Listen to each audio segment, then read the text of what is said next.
Today is the first time that we will visit the divine wisdom of Bhagawan Mahaveer, the 24th Jain Tirthankar who was born in the 6th century. We will be reading some amazing quotations from Mahaveer that almost becomes like a meditation. I will give you some time to ponder on things that he says. There is wisdom in his words. There is true spirituality there. And there we can be reminded of who we are and where we come from, and deep divine wisdom that goes deep within our bones. Bhagawan Mahaveer was also known as Veer, Ativeer, Vardhaman, Sanmati, Naiputta, Kashyap, Keval, but more popularly simply as Mahaveer. He abandoned all worldly possessions at the age of about 30 and left home in pursuit of spiritual awakening, becoming a monk. He practiced intense meditation and severe austerities for 12.5 years and attained Keval Gyan. He preached for 30 years and attained liberation. Mahaveer taught that observance of 5 great vows, ahimsa, non-violence, satya, truth, asteya, non-stealing, brahmacharya, chastity, and aparigraha, non-attachment, are all necessary for spiritual liberation. The enlightened should contemplate that his soul is endowed with boundless energy.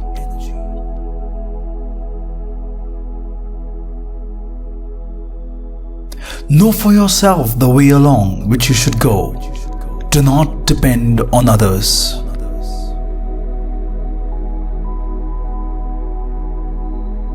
It is the direction of our progress that matters, not where we stand at present.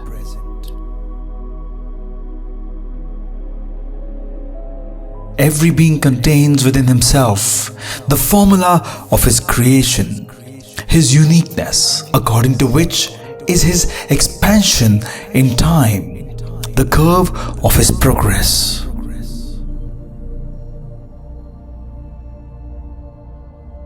One who entertains fear finds himself lonely and helpless.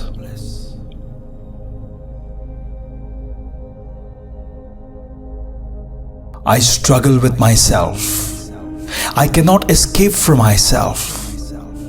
Let me reshape myself in terms of that which is universal.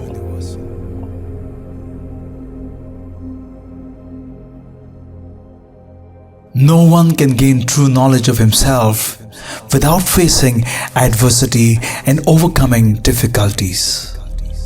But in developing the dynamism to overcome, there must be not of spirit of aggression or aggrandizement.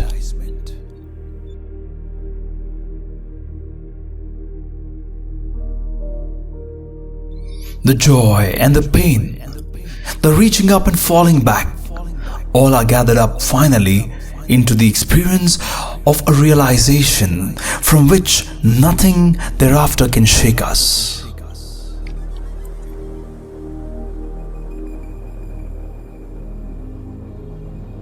Greed, even for a piece of straw, not to speak of precious things, produces sin. A greedless person, even if he wears a crown, cannot commit sin.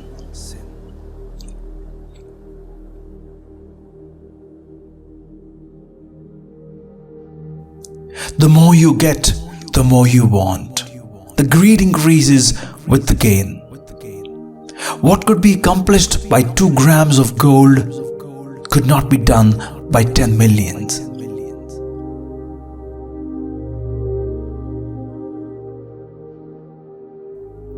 One may have a tuft or matted hair on the head, or a shaven head, remain naked or wear a rag, but if he tells a lie, all this is futile or fruitless.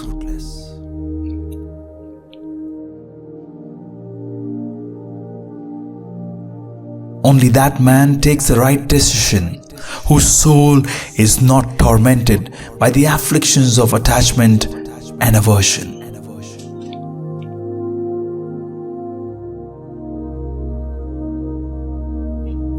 Above, below, and in front, people indulge in violent activities against living beings, individually or collectively in many ways. Discerning this, a wise man neither himself inflicts violence on these bodies, nor induces others to do so, nor approves of their doing so.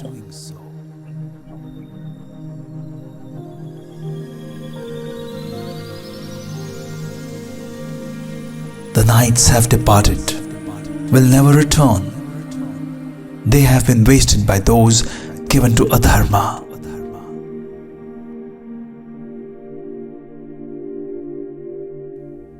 Just as fire is not quenched by the fuel, and the ocean by thousands of rivers, similarly, no living being is satisfied even with all the wealth of all the three worlds.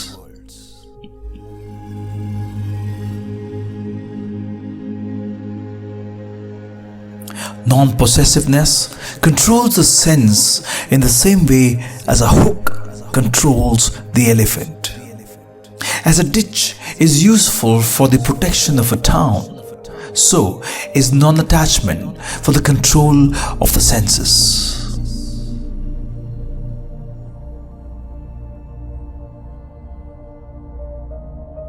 Every fleeting thought, every passing fancy that make or mar the picture, which should be the perfect representation of the truth of oneself.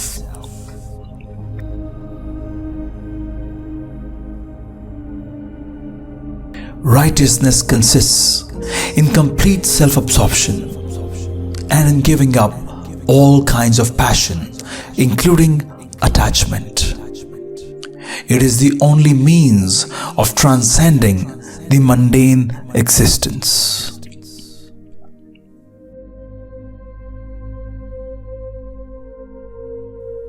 My soul, characterized by knowledge and faith, is alone eternal.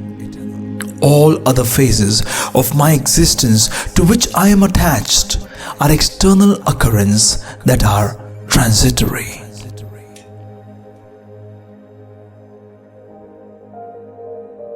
The essence of all knowledge consists in not committing violence. The doctrine of ahimsa is nothing but the observance of equality. That is, the realization that just as I do not like misery, others also do not like it.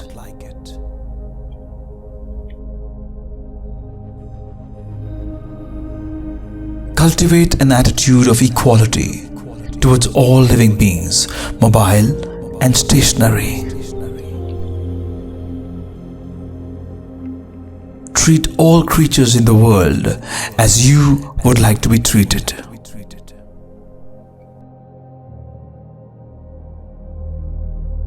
Renounce the bondage of attachment and hatred, pride and meekness, curiosity, fear, sorrow, indulgence, and abhorrence in order to accomplish equanimity.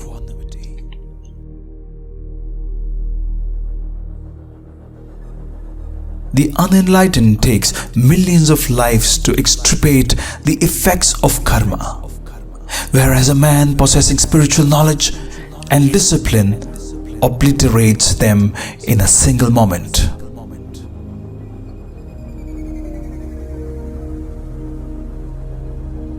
If one's vision is capable of expelling the darkness, he would not need a lamp. Likewise, the soul itself being blissful, there is no need for external object for bliss.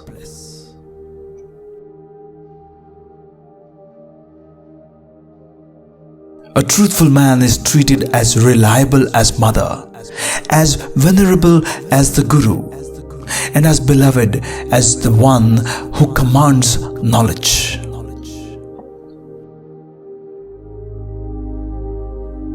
One should reflect on this. Let me treat all living beings with equanimity and none with enmity. Let me attain samadhi by becoming free from expectations.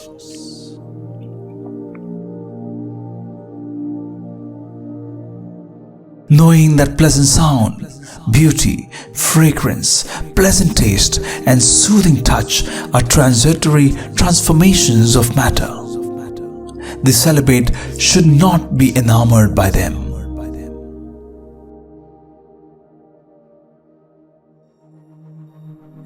The Arhat of the past, those of the present and the future narrates thus, discourses thus, proclaim thus, and affirm thus. One should not injure, subjugate, enslave, torture, or kill any animal, living being, organism, or sentient being. This doctrine of non-violence is immaculate, immutable, and eternal.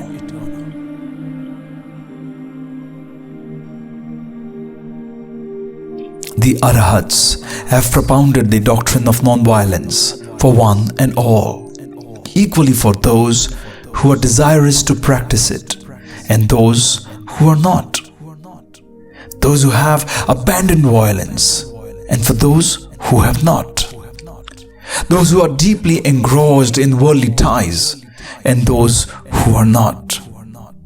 This doctrine of ahimsa is truth.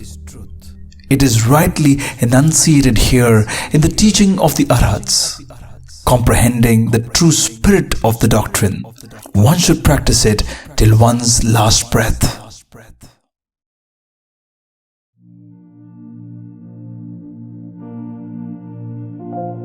It was a joy to read these quotes of Bhagawan Mahaveer, which has deep light in them. I hope you treat these beautiful ideas as meditations and they evoke something deep within you. Mahaveer made religion simple and natural, free from elaborate ritual complexities. His teachings reflected the internal beauty and harmony of the soul. He taught the idea of supremacy of human life and stressed the importance of the positive attitude of life. Mahaveer said that a living body is not merely an integration of limbs and flesh, but it is the abode of the soul, which potentially has perfect perception, Ananta Darshan, perfect knowledge, Ananta Gyan, perfect power, Ananta Virya, and perfect bliss, Ananta Sukha. Mahaveer's message reflects freedom and spiritual joy of living beings. Mahaveer emphasized that all living beings, irrespective of their size, shape, and form, how spiritually developed or undeveloped, are equal, and we should love and respect them. This way, he preached the gospel of universal love. Well, I really hope you enjoyed this episode of Jainism Simplified. If you wish to explore more, do visit www.jainavenue.org. Until the next time, this is Rahul Kapoor. Thanks for being with us.